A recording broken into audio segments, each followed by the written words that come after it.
আমরা 10 বছর ধরে বসে আছি, বাড়িতে বসে আছি, আমাদের কোনো কর্ম নেই। আজকে মাননীয় বলছেন যে আমরা 40% বেকারত্ব কমিয়ে দিয়েছি। তাহলে আমরা কারা?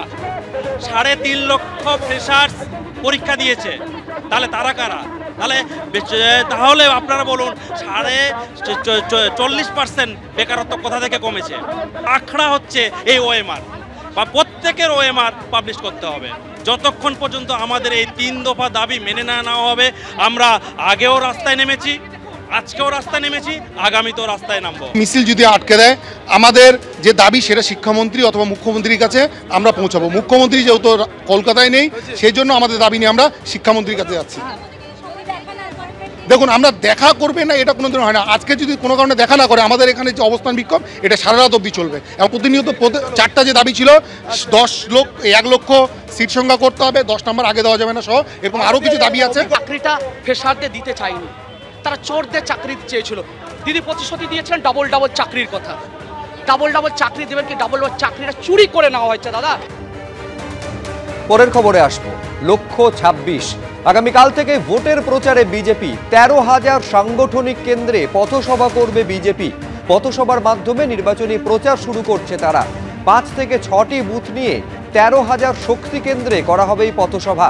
5ই ডিসেম্বর থেকে 15ই জানুয়ারি বিজেপির 13,000 পথসভার কর্মসূচি রয়েছে, লক্ষ্যমাত্রা রয়েছে। কাল বিকেলে 1,300টি কেন্দ্রে পথসভা দিয়ে এই কর্মসূচি শুরু হবে। এরপর বিধানসভা কেন্দ্র ধরে ধরে প্রচারের প্রস্তুতি নিয়েছে রাজ্য বিজেপি। ডিসেম্বরে প্রধানমন্ত্রী সভার প্রস্তুতি, আসবেন অমিত শাহ বলে খবর বিজেপি সূত্রে।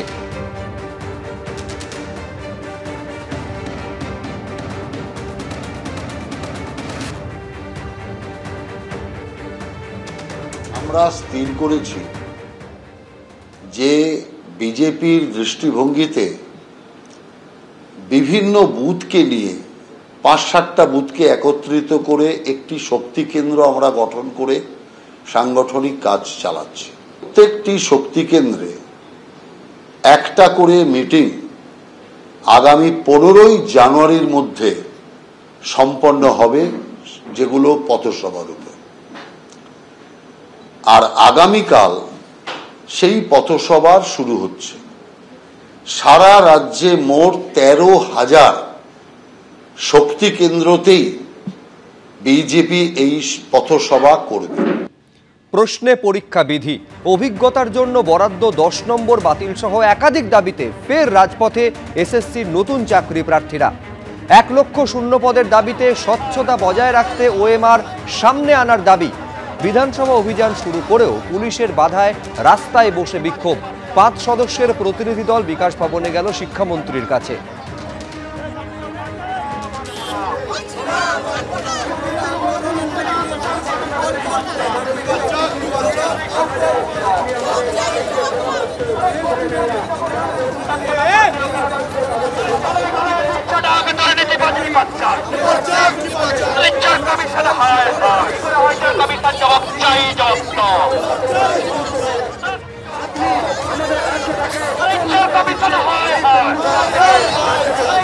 ব্লক অফিসে ডকুমেন্ট হিয়ারিং এর দিন লাইভ স্ট্রিমিং এর দাবি জানালেন শুভেন্দু অধিকারী, এবং তার যেটা দাবি যে সেই সময় অর্থাৎ লাইভ স্ট্রিমিং এর সময় অবজারভারদের এবং অফিসারদের তার মনিটরিং করতে হবে।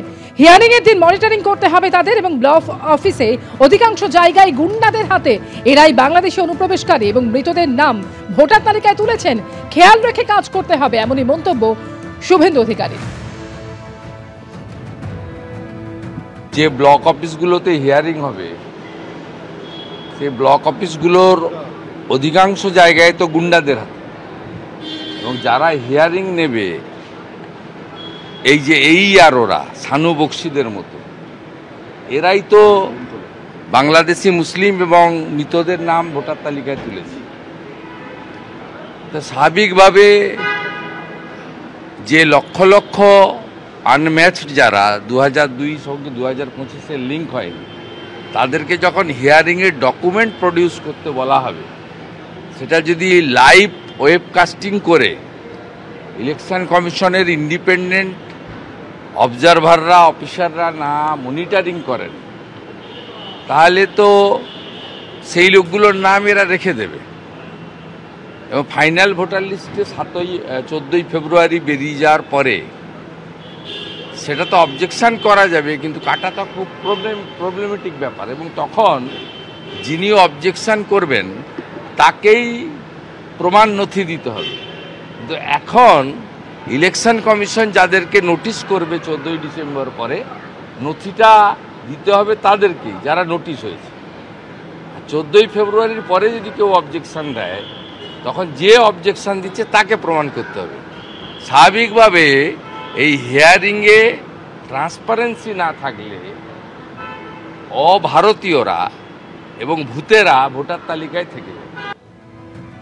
শুভেন্দু অধিকারী অভিযোগ করছেন যে ব্লক অফিসের অধিকাংশ জায়গায় গুন্ডাদের হাতে, তাই অবজারভাররা যদি মনিটরিং না করেন তাহলে মৃত এবং অনুপ্রবেশকারীদের নাম থেকে যাবে, এমনই অভিযোগ করছেন তিনি। আর এই প্রসঙ্গে তৃণমূলের মুখপাত্র অরূপ চক্রবর্তীর কি প্রতিক্রিয়া শুনুন। 2021 সালে যখন উনি নির্বাচনে প্রার্থী হয়েছিলেন নন্দীগ্রামের বুকে, আপনারাও দেখিয়েছিলেন যে 1200 ভোটে নন্দীগ্রামে মমতা ব্যানার্জি জয়ী হয়ে গেছেন। তারপরে 1.5 ঘন্টা লোডশেডিং হয়েছিল এবং তারপর দেখা গেল শুভেন্দু অধিকারী নাকি বিজয়ী হয়েছে।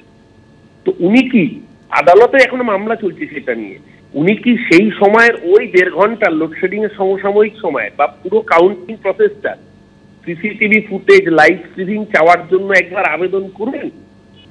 আমরা আবারও বলছি, নির্বাচন কমিশনের মাধ্যমে ভোট চুরির পরিকল্পনা করেছিল ভারতীয় জনতা পার্টি। বাংলার মানুষ তারা এনুমারেশন ফর্ম জমা দিয়েছেন, ওদের ভোট চুরি আটকে গিয়েছে, তাই জন্য উদ্ভ্রান্ত শুভেন্দু জানে 18 থেকে 12তে নেমেছে, এবারে বিধানসভা ভোটে 77 থেকে 27-এ নামবে।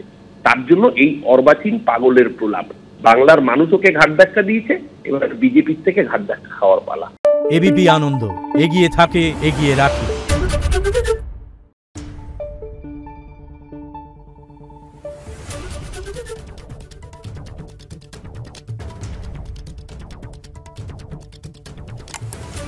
Thank you.